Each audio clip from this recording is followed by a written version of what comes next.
Ulimwengu ukiadhimisha siku ya watoto njiti, imebainika kuwa idadi ya watoto hao bado ingali katika viwango vya juu katika hospitali ya rufaa ya Bungoma. Kulingana na daktari wa watoto Dickens Lubanga anayesimamia idara ya watoto katika hospitali hiyo, takwimu zinaonyesha kaunti ya Bungoma imesajili asilimia 26 ya watoto njiti ikilinganishwa na asilimia 22 ya kitaifa. Wanji Sostin na taarifa kamili. Kila tarehe 17 Novemba ulimwengu huadhimisha siku ya kimataifa ya watoto wanaozaliwa kabla ya muda wa miezi 9. Takwimu za Wizara ya Afya zinaonyesha kuwa humu nchini watoto 1134 huzaliwa kabla ya wakati wao kila mwaka, huku watoto 33,600 miongoni mwao wakifariki. Katika kaunti ya Bungoma, Daktari Dickens Lubanga anayesimamia idara ya watoto katika hospitali ya rufaa ya Bungoma anasema kuwa tatizo la watoto njiti linasalia kuwa changamoto katika kaunti hii, akisema mwaka 2025 takwimu zinaonyesha asilimia 26 ya watoto njiti walizaliwa tangu Januari ikilinganishwa na asilimia 22 kitaifa. Takwimu ya kijumla kaunti ya Bungoma bado iko juu kidogo compared to kwa ile national level ambapo wamefikia, na ndio maana tunajaribu kujizatiti ili tufikie ile national level figures, kwa sababu hapa level zetu ziko juu zaidi. Although zimerudi chini, nilivyosema kuwa since mwaka 2014 mpaka saa hizi zimestagnate nationally around 22.2, but Bungoma tuko around 26. Lakini tumekuwa na improvement kwa sababu baadaye ilikuwa 32.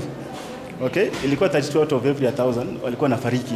Daktari Lubanga anasema kuwa wengi wa watoto hawa huzaliwa kabla ya majuma 37 wakiwa na gramu 500, na hivyo huhitaji uangalizi na matibabu maalum kwa ukaribu.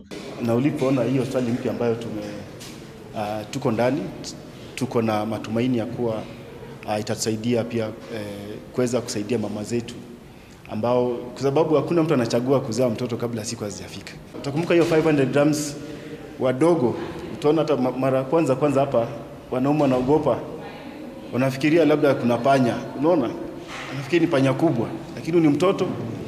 Lakini tunapokuwa nazo hizo miezi mitatu ama miezi 4, utapata mtoto pia amegain 2 weight. Wahudumu wa afya wanaohudumia watoto hao wakiongozwa na muuguzi Maureen Natembea wanasema bado wanakabiliwa na changamoto za ukosefu wa nafasi, mitungi ya oksijeni ambayo haitoshelezi watoto 30 ambao hupokea kila siku. We are using cylinders and one cylinder only lasts for 4 hours. So that is the biggest challenge, followed by staff shortage. We are only 12 nurses versus 80 patients. So the quality of care is wanting. So the younger mothers and the older mothers above 35 years are at risk of getting a preterm baby. The other one is a mother who has a history of having had a baby who is preterm. So if you have a history of prematurity in your previous delivery, then you are at risk of getting another preterm baby.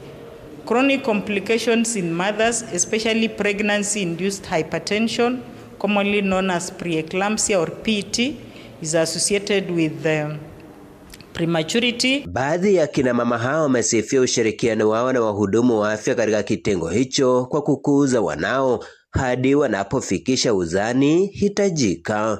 Mara kwanza kumwona nilishtuka. The experience was very new. Like siku expect mtoto angetoka hivyo mdogo. But thank God na usaidizi wa madaktari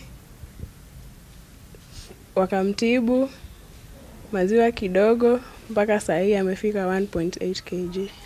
Sasa nashukuru hiyo hospitali imeshughulika.